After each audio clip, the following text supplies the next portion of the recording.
Hello and welcome everyone to our second event in our Mapping Stigma series of events. My name is Dominique and I'm one of the public programs coordinators here at Deakin Library. With me today, our manager of library exhibitions and public programs, Jackson Mann. So today we have an exciting opportunity to hear from academics and experts in the field of disability inclusion and disability advocacy in a panel discussion. If you can see our wonderful Zoom backgrounds, this is our Mapping Stigma exhibition, which is currently on display at our Burwood Campus Library. I highly recommend checking it out if you get the opportunity. Now, I'm going to introduce our panellists in just a moment, but before I go any further, I would like to do an acknowledgement of country. As we gather for this meeting, physically dispersed and virtually constructed, let us take a moment to reflect on the meaning of place and in doing so, recognise the various traditional lands on which we do our business today.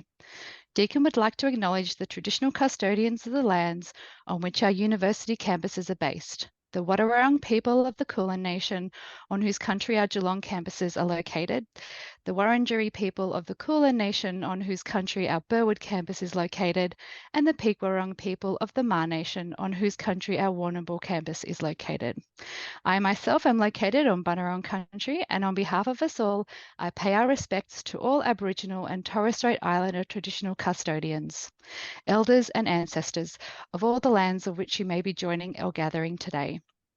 I express our gratitude for their care of country, which continues to sustain us as it has done for millennia. Education has a long and rich heritage on this continent, which we aim to honour and reflect in the ways we teach and learn. So just some quick housekeeping. This session is a webinar, which means that your camera and mic are automatically switched off, but the chat is functional. So if you have any questions for our panellists, please pop them in the chat and we will find the time to ask them during the session.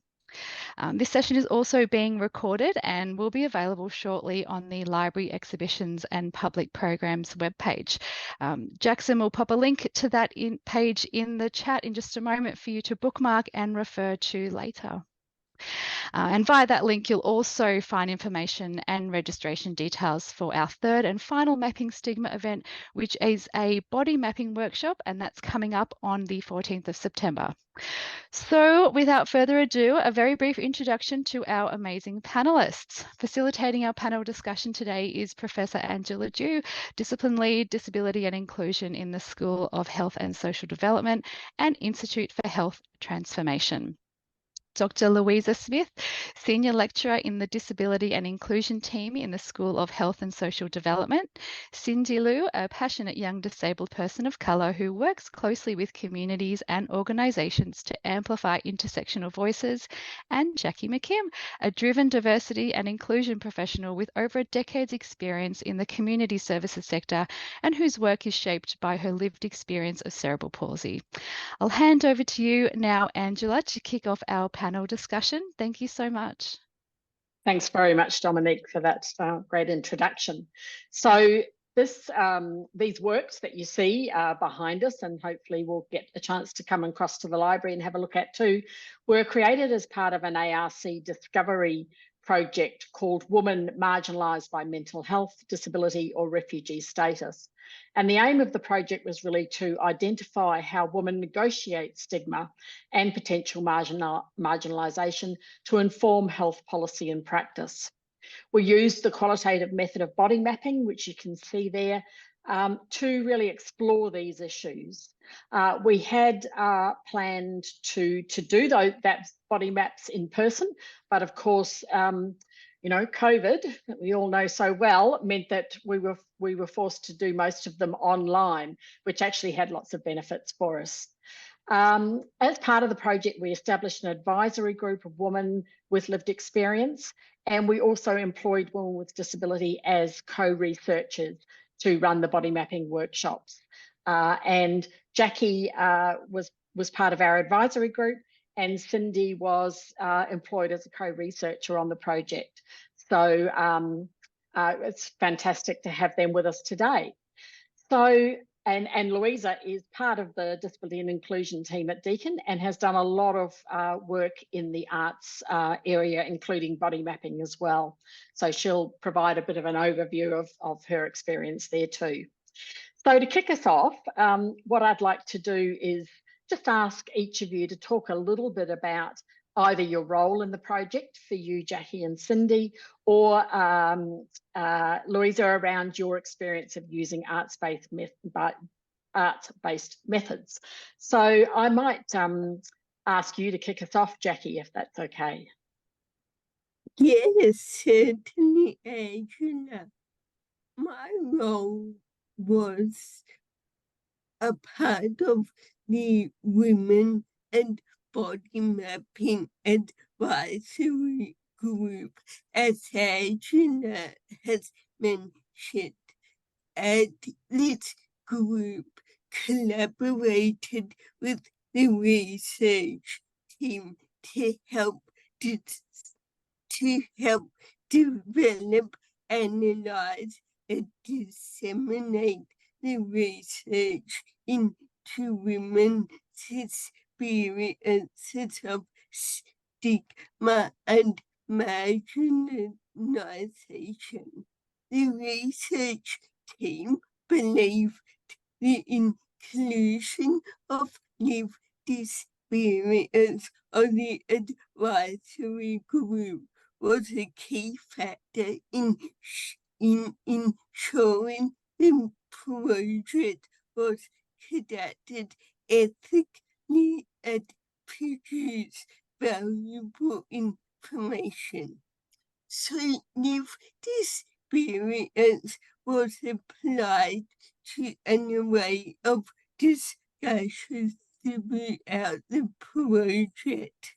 So everything from the availability of emotional support for participants during or after their body mapping exercises, right through to the practicalities of how women in wheelchairs could transfer out of their wheelchairs to participate.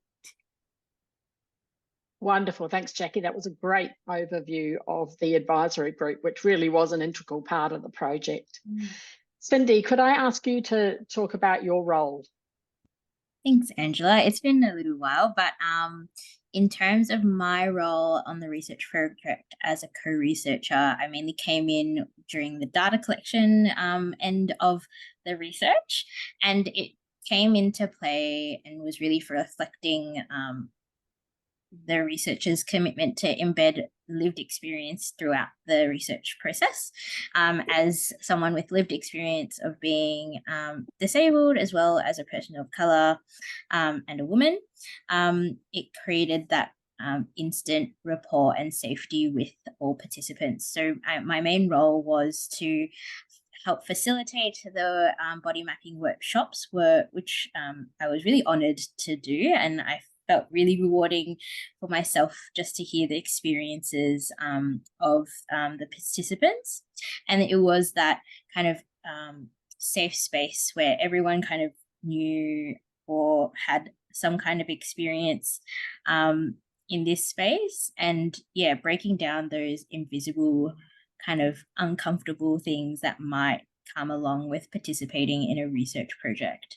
And then also in a few instances in the follow-up artist interview stage, when we kind of did all the body maps and kind of ran through it with each participant. And yeah, that was my main role. And yeah, it was an honor, being around. Great, thanks, Cindy, and it was so great having you on board. We took our groups online, and I think we were all pretty nervous about how that might work, but in fact it worked brilliantly, and it was really great having both you and Aki, who was the other co-researcher, involved in that. So, Louisa, can you tell us a little bit about your experience of using arts-based research methods? Yeah, so thanks. And I feel very honoured to be here with the researchers who are involved in this project, which is just fantastic. I was lucky enough to go to the launch, and it's so powerful seeing these body maps on the wall. And so I really encourage anyone who hasn't been in yet to have a trip if you can. So I have been using arts-based methods for about I should have counted this in preparation, about 8 years in research, particularly with people with disability, but also with other kind of intersectional forms of disadvantage or marginalisation. And I think that came out of my early work with young people with disability, where I was trying to use long form interviews, and the number of times that just didn't work. And there were just so many instances where people would reinvent the method for me of interview, where they'd take me on big tours of things, or they'd show me all these objects or artworks, and it made me think that this format is just so is not capturing what people really want to tell me. And so I started doing body mapping at the same time as Angela, in when we were both introduced to it together, and that was a project with young people with disability, and it really enabled me to think about the potential of different kinds of information and the richness and depth of information that people can communicate through doing interviews in this way, or doing data collection, I guess, in this way. But also, I think as a researcher, we often feel a sense of responsibility, which I think both Jackie and Cindy have already alluded to, about the safety and the meaningfulness of participating in research at all with participants, and particularly people who have had to tell their stories a lot of times, which I think a lot of people with disability or other forms of disadvantage, in inverted commas, are asked to tell their story a lot. So to offer different ways of telling stories is empowering and gives people the potential to actually generate new versions of their story, and develop and actually find it quite, cathartic and therapeutic and transformative themselves. And I think that's definitely been my experience of working with people with body mapping, is the potential that it actually has quite significant potential for the participants as well. Wonderful. Thanks, Louisa. That's you've raised some really important points there, I think. So this project was all around really unpacking ideas around stigma and discrimination for women, and also thinking about how women develop resilience and carry that through in their lives as well, to counter some of that, those negative things that they come up against. So I wondered if we could just spend a few minutes reflecting on experiences of discrimination and stigma for individuals, and I guess women in particular, given this project. That could be either your own experiences of this, if you're happy to share that, or it could be experiences that you've encountered with people who you engage with or work with or conduct research with. So Cindy, I might throw to you first on this one. Lucky number one. Yeah. So I feel, so when I kind of approach the idea of stigma and discrimination is via, I guess, an intersectional lens, where you kind of see the whole picture of the person, because we are not one kind of label walking through the world. You're like, hi, I'm a woman, or hi, I'm disabled. Whereas those are like intersecting identities that both create power in identity, but also complex barriers in terms of, say, for example, being a woman and being disabled. There are multitudes of access in terms of health and sexual reproductive health that is really confronting when you don't think about it and you don't experience it yourself.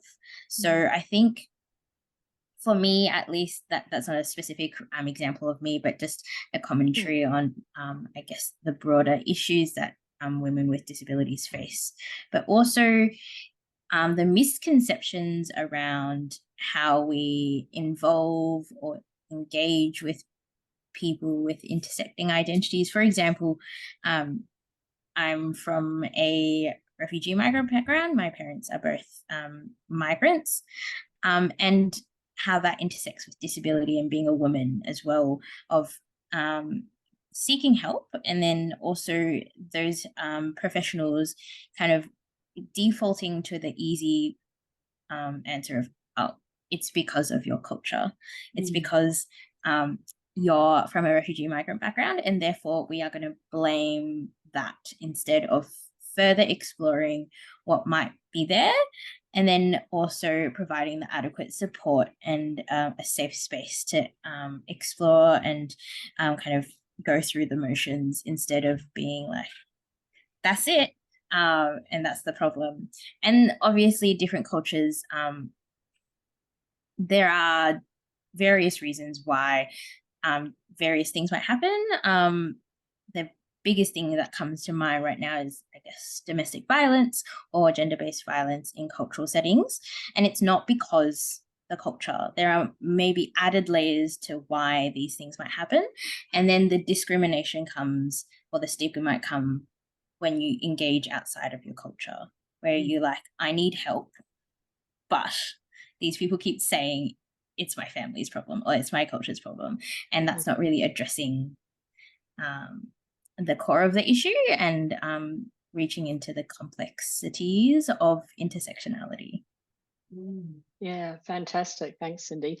And I think, you know, when we think about the sorts of things that people put on their maps, the women put on their maps, there's so many layers to that you know, are really well depicted on the maps. Lots of intricacies around all of those intersections that you've raised. So thanks very much for that. Jackie, your thoughts? Thanks, Angela. If I consider stigmas without being gender specific first, I believe the most significant misconception I encounter is that due to my speech, it is often presumed I have a cognitive or intellectual disability, or that I'm deaf. Where this misconception is made by a person I'm going to have an ongoing relationship with, like a new work colleague or manager, I do invest in helping them to realize that cognitive or intellectually I do understand. I believe I communicate best in a written form, so that may mean I include more content in emails to demonstrate my understanding of matters or topics. In relation to stigmas experience as a woman with disability, I think most misconceptions are still around being sexual, intimate relationships and body image. If I think about it, more often than not, these salon type centered for waxes or spray tans for a special occasion. They're not accessible, and it feels like a fair indication that there is a perception that disability and body image or appearance don't correlate. Stigma stigmas are significant barriers to inclusion. People with disabilities who are of a working age have a significant lower employment rate at 48% to people without disability at 80%. And I think it's a fair observation that stigmas are a major contributing factor to this. Yeah, great points, Jackie.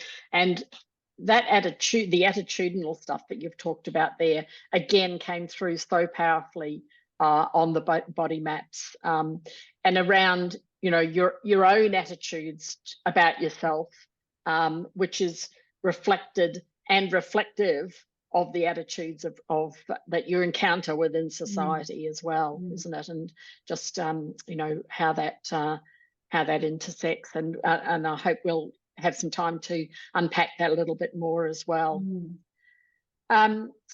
Louisa, some of your thoughts. I know you know you work with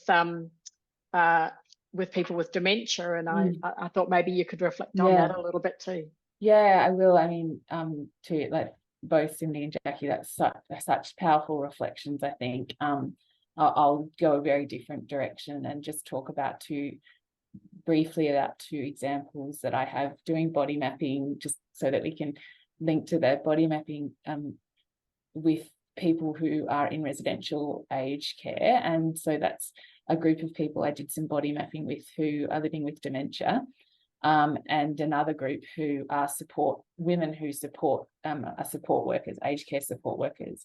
And I think one of the really powerful things about doing body mapping in residential aged care is that it's an institution, and we've deinstitutionalized most groups of people, that we don't see the need to deinstitutionalize older people because they're old. And so they are a really stigmatized group. We see ageism, discrimination that exists against people who are old, intersects with cognitivism, what Jackie was talking about there, with people with living with dementia. And what body maps, I think, are so powerful at doing is literally making people visible. They make bodies that otherwise often disappear incredibly visible. And that's what's happening in this exhibition. We're seeing people whose lives we don't actually see and hear about physically in real scale on the walls and in a public space. And I think that's an incredibly powerful thing about body mapping. For the women, and they were all women who I did the body mapping with in aged care, for the women living with dementia, there were these fantastic, fascinating transformational impacts of doing the body mapping, where they kind of went from starting with this really restricted, they were body mapping their experiences of home, and they, you know, started with these really restrictive ideas around their sense of home, which was literally them on an armchair watching television with their feet up, to, as they started mapping and really thinking about what home meant to them, they transformed their maps into them being outside on a park bench, them walking down the beach, all of these places where they physically weren't able to go anymore. And even back in time in their past, so these homes of their past. And they started mapping these really, really different experiences of home, which really made it really exemplified the oppression of the environment and the stigma that where older people aren't actually free to be in these certain spaces and aren't supported and enabled to be so. And similarly with the aged care workforce, who are, I would say, another marginalised group, all women again, and they mapped their experiences of caring for people, and these incredibly really work that we don't think about, the kinds of work that they do, which would be called, you know, body work and dirty work and all of these kinds of work that don't get considered, really, that we try to push away, stigmatized work, really, that is also women's work. And they really talked about the incredible honor of that, but the incredible pressure that they experienced in doing that under such kind of neoliberal work conditions, where they had to do it in such short amounts of time, when all they wanted to do was honor their relationship and respect these older people. We hear so much negative things about that workforce, that I think it's really important to acknowledge that that people really did want to respect and honor the people that they were caring for. So yeah, there's a few examples there, and the body mappings really allowed those women to actually show their body, their experience, and make it visible. Great, thanks. We've had a question come through on the chat, which relates to what you were just talking about, Louisa. Laura's asking what differences anyone on the panel might have noticed comparing body mapping to other arts-based research methods. You want to take that one first, Louisa? Yeah, sure. I mean, I feel like we may well get to that a little bit in the later questions around the benefits and challenges of body mapping. I think that one of the key things is that it's an embodied method, so that we're really trying to represent. It's a great question, by the way. We're really trying to represent, use the body as a way of talking about experiences of what's happening internally, what's happening on your body, and what's happening around you. But it really does mean that you end up getting this, I mean, I use a lot of embodiment theory, a lot of phenomenology. So you really do get this really powerful representation of a person, of an individual, but how they are within a broader social setting, and how, as Angela was just reflecting before, how all those things kind of come back through the body as well. So how these external things are also experienced.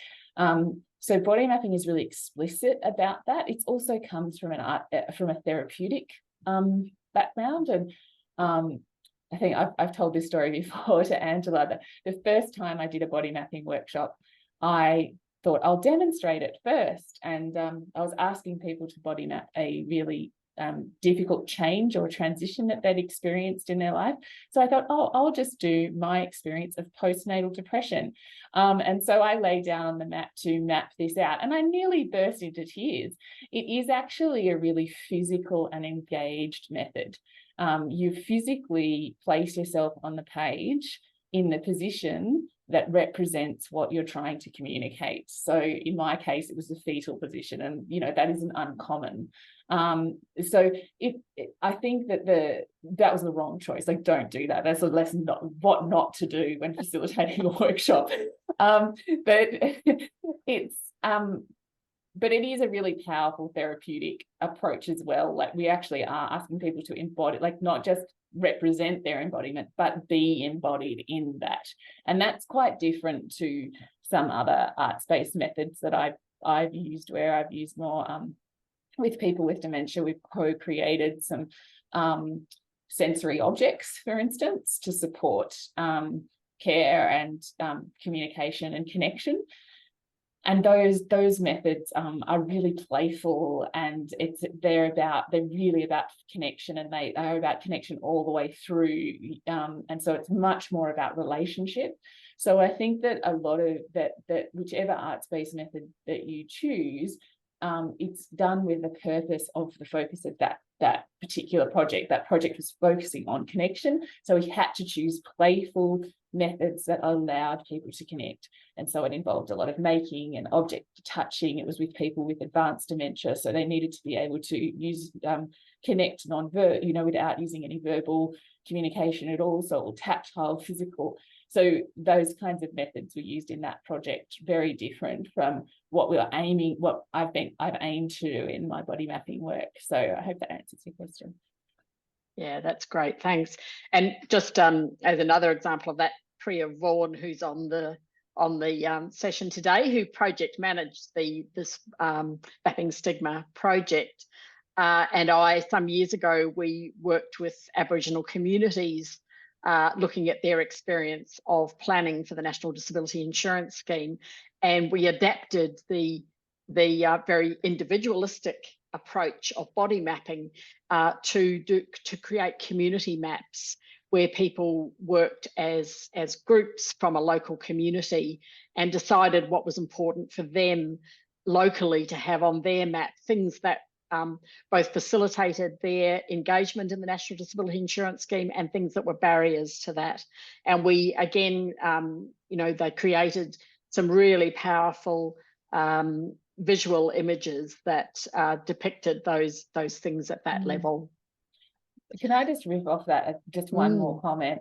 I think, which goes to what Angela's talking about around your purpose and, what I was talking about before. But I think often my choice of method is deeply responsive to the moments in the research. So I do participatory research. So what Jackie was referencing there too, around trying to respond to the needs of a particular project at a particular time based on the lived experience of those who are the participants in the project. And so sometimes methods evolve in response to those needs. So for instance, with that same with some aged care, in one aged care facility that I did some research in, there was a lot of creativity among staff, but they really didn't, they constantly kept coming to me and telling me all their ideas, and I was like, oh, what am I going to do with all this information? So I booked a makerspace. And so we had 3 sessions in a makerspace, so they could make all the things that they wanted to make. They created all of the things that they, with the support of these amazing engineers at this makerspace. And so I think sometimes it's about responding to the needs of the project, and that's what will drive the choice of an arts-based methods, rather than just the idea that you want to use an arts-based method to start with. Yeah, great point. Thanks. Jackie, did you want to make any comment around this particular point? No, it's probably not my area of expertise. Sure, thanks. Well, Cindy? Same here. Just wanted to add kind of like what Louisa kind of mentioned at the beginning, that as a facilitator kind of participating in the background, it was very therapeutic and very like, I didn't think I was going to be a participant. Yeah, I think we all found that because we engaged in the exercises along with the people who were online doing all these. I didn't know that. That's really interesting. Yeah. So we had little drawing exercises and things that Priya talked us through, and it was great, really good. All right, so I want now, and I think we've already touched on some of these things in our earlier discussions, but I wanted to really focus a bit more now around some of the external factors that contribute to stigma and discrimination. And here we're thinking about things like ableism, we're thinking about community attitudes, which we did talk about a little bit before, probably issues around gender as well. And, again, Louise has done some work in that area. And some of the, big structural and environmental barriers that people experience in their lives too. So I might ask Jackie if you wanted to expand on that a bit more. Yes, thanks, Gina. In terms of community attitudes, I think behaviors such as adults shying away when children inquire about a person's disability is reinforcing stigmas that disability is something to be ashamed or embarrassed about. It still surprises me that so many people are still so uncomfortable with disability, and that quite often often our behavior as a society reinforces stigmas around disability rather than challenging or breaking them down. I also think the world we live in often reinforces stigmas because it's not designed for people with disability.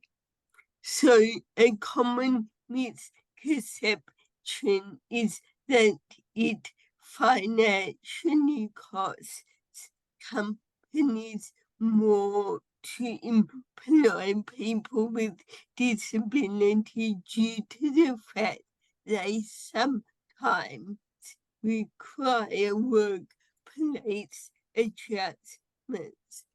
But if we use principles of universal access and designed workplaces that were completely accessible from the outset, I think we could take a significant step towards reducing or eliminating this particular stigma. Yeah, absolutely. Great view there, Jackie. And I think your point around being surprised,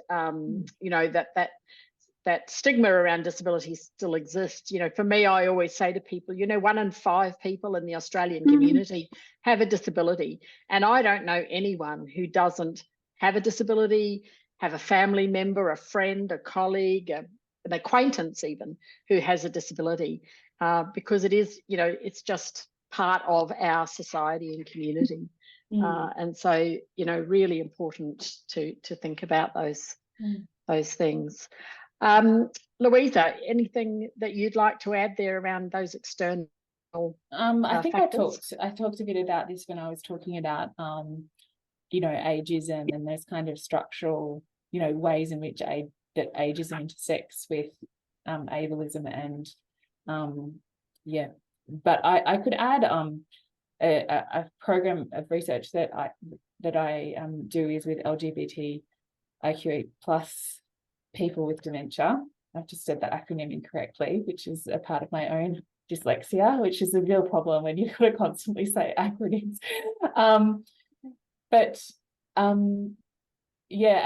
People with dementia, and I guess what we experience, what's experienced then again, and I think it seems to be coming up, Cindy mentioned it earlier too, is this idea of invisibility, that people are often and I know that stigma in many ways is about being marked, and I find this really interesting. Actually, a lot of people who are the most stigmatized are often really invisible as well. And so, a lot of older gender and sexuality diverse people will actively not disclose their gender and sexuality because of histories of discrimination that are lifelong and systemic and structural, that services and systems are actually reinforced.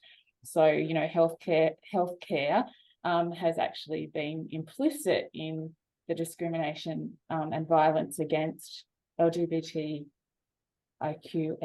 people with dementia, now older people.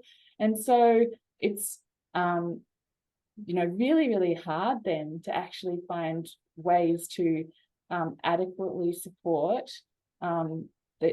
people who are actively hiding for very good reasons, but who have increased health disparities.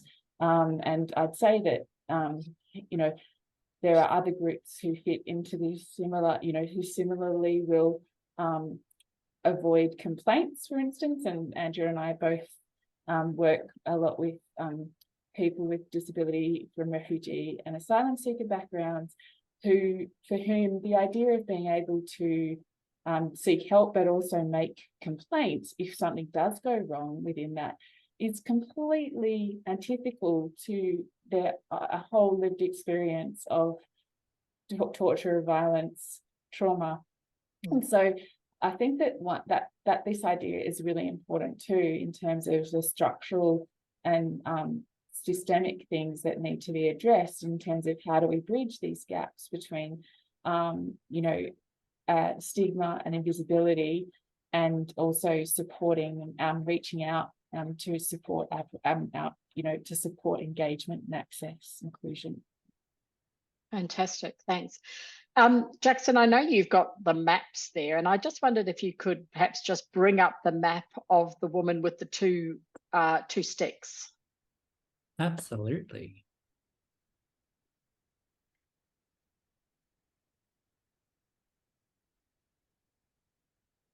Are we all seeing it? Yes. Yes, thank you. Great. It's just when Louisa was talking, this reminded me really of this map, and Caitlin, who was happy to be named for with her map, spoke to us about how she was both visible and invisible, and she spoke about how people would often make comments about the walking sticks that she used, and sort of imply that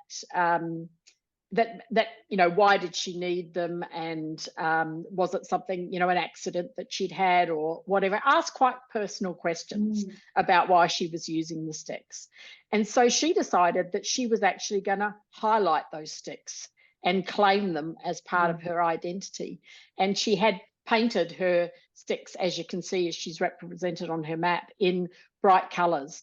And she said once she did that, people stopped asking those personal questions, because it was like she was putting it out there and almost challenging people to ask questions about it. And so people backed off. And I just thought that was a really interesting reflection, given those things around the invisible and the visible, and how that's represented. Thanks, Jackson. So interesting. Wonderful. So, Cindy, I'm going to throw this point to you now to get your ideas around these external factors. If you'd like to add anything. Yeah, kind of to go on the backs of what Jackie and Louisa have kind of touched on, and that is you can't be what you can't see. I always get that bit wrong. You can't be what you can't see, and this kind of reflects in, I guess, who holds power in society, and you always kind of envision old white men in a suit, which isn't very reflective of the society we live in. Like Angela said, 1 in 5 people in Australia have a disability, and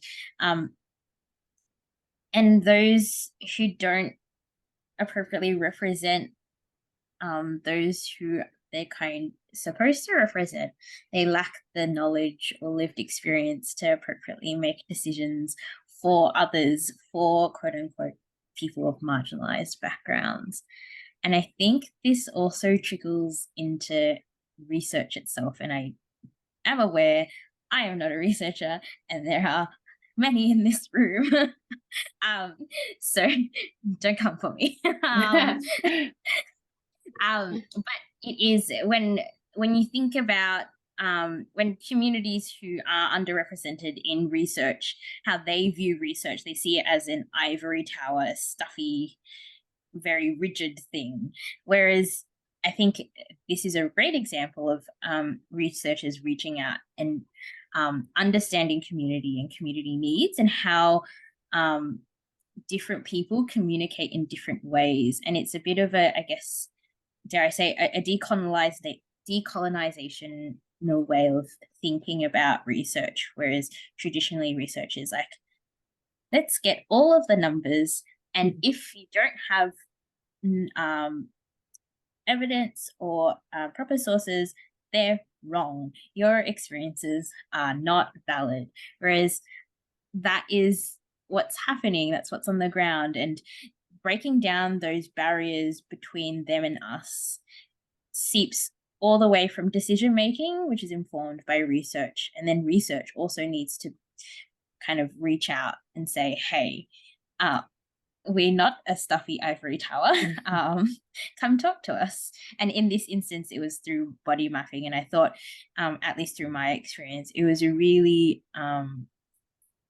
beautiful way of, I guess, reaching out to a community that has been underrepresented, being women and being people from refugee migrant backgrounds or disability.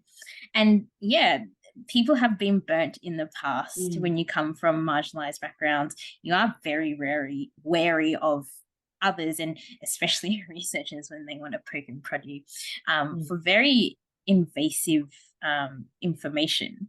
And yeah, I think this bleeds into probably what we're going to discuss a little later around the benefits of arts-based research or body mapping specifically, but it breaks down that kind of invasive barrier of, hey, we're a stuffy researcher with no lab coat, please tell us your life story. Yeah. That leads beautifully, Cindy, into the next discussion point around what from your perspective, what were some or are some of the benefits of using body mapping or other arts-based methods that you might have come across for exploring particularly the sorts of sensitive issues that we talked about in this project around stigma and discrimination. So Cindy, I might ask you if you want to continue your thoughts around that. Yeah, thanks, Angela. The first thing that comes to mind is that, like I mentioned, it is a less invasive way of kind of hearing people's story. It's I guess a mutual transaction of, here's my story. Would you like to share yours? But also how we like to communicate information is, I think, something very interesting. It's when we think about traditional, like, here's an interview, it's a very ableist way of thinking about gathering information from others, where you are well-spoken, you are confident, and you can communicate either in written word or verbally, whereas some people can't do that, and that segregates a lot of people from your pool and are excluded from the research. So I think those are like the two standouts, as well as it, at least in my experience, it was very mutually beneficial in the sense that researchers benefited from the information that was shared, as well as it was a great time just to participate as well. So I think those are kind of my main takeaways. Yeah. I think highlighting that, the fun aspect of it is really important too, because it is something that people really get engaged with, and even though the topic might be sensitive and difficult for people, it still brings out that kind of more playful aspect and creative aspect for people. Jackie, you got any reflections on this? As he has said, and Louisa has also touched on, I think as an advisory group, we discussed one of the advantages as being the therapeutic benefits of body mapping and the ability of the practice to allow participants to reflect on and express their experience in a non-verbal manner, and a manner that is also very non-judgmental and non-confrontational in the traditional sense. And as Cindy mentioned, and also Louisa has, body mapping is suited to cohorts that are non-verbal, whether that be due to disability, trauma, or in niche as an additional language. Yeah, great. Yeah. I mean, I've certainly used body mapping with people with intellectual disability. That was my sort of first introduction really to body mapping, and it was a really powerful. We heard things from people via their maps that we would not have heard if we'd just interviewed people, and I'm absolutely confident about that, having worked in research for a long time. And just an example of that, we had one man there who didn't speak, or didn't speak very much, I should say, and he had a support worker with him, and the support worker was the one who was really adding to the map, and we were really trying to get him to back off and encourage the man himself to be involved in his map.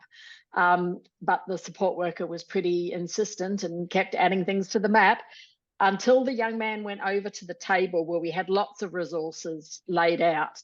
And we had a beautiful piece of green silk fabric on that table.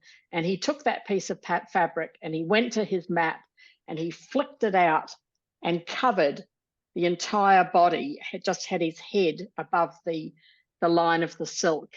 And he said, "Now I feel safe." And for us, that was so powerful because he was actually covering what the support worker had put on the map. He was claiming it as his own. And so those things are things that you just would not necessarily get in other sorts of settings as well. I've heard that story so many times. You have? I'm tearing up, though. I'm still tearing up. It is so powerful, and I think it's really important to note in an exhibition context like this about body mapping that a huge part of body mapping too, I mean, I'm a complete convert, but a huge part of it is the process. So the actual process, and when you're particularly, I think, working with people who may not use as much speech to communicate after the about what the map means, or that actually the process of how things evolved in the body map and what happens in the relationships around the body map become really, really important as well. So that's a really powerful example, I think, of that. To add to that, for me, one of the most powerful things about using any arts-based method, but particularly using body mapping, is that speech is really linear. Like Cindy was talking about, it's quite a colonial project. It literally goes forth, and you can only say one thing at a time, and it therefore has to always be hierarchical and has to be flat. And what body mapping and other arts-based methods allows us to do is show how things aren't, that they're, in that sense that Cindy was talking about, intersectional experiences. We see how things layer on top of one another, and that they actually collapse and compound one another. And I've had so many experiences in my time doing body mapping where people overlay experiences on top of one another and hide previous experiences, but want to represent that they are still there, like that example with the cloth, but also a young woman who I worked with, and she did a body map for 3 hours, continually painted the weather around her body, which represented a huge number of things, which was symbolic of a lot of complexity. Each layer of weather in her life, and the weather changed 5 times in the course of her mapping, and we had to wait for each layer to dry before she could do another layer. And the fact that I know and she knows that all those layers are there is so different from speech, because it shows that those things are still existing on top of one another. And so for me, that's like one of the really powerful things about using a visual or arts-based method. Yeah. Brilliant. Yeah. Yes, we do have just a few minutes to go before we finish up. Does anyone else have a question that they'd like to pose before we finish up? If not, then I'm just going to very quickly in the remaining minutes, and you can be thinking and writing while I'm doing this, just ask each of our panelists to give them an opportunity really to talk about any current or future projects that you're involved with. Doesn't have to be anything to do with body mapping or art space, just if there's something that you'd like to let us know that you're involved in that you think is interesting and some way on topic, I guess. So, Jackie, I might throw to you first. Oh, I don't actually think I've got anything to share, Angela. Okay. That's fine. Absolutely fine. Cindy, anything you'd like to tell us about? Yeah, sure. So I've been doing a little bit of work with an organization called Satellite Foundation, and they do a lot of kind of therapeutic art stuff with children and young people who are carers to family members who have mental health issues or illness.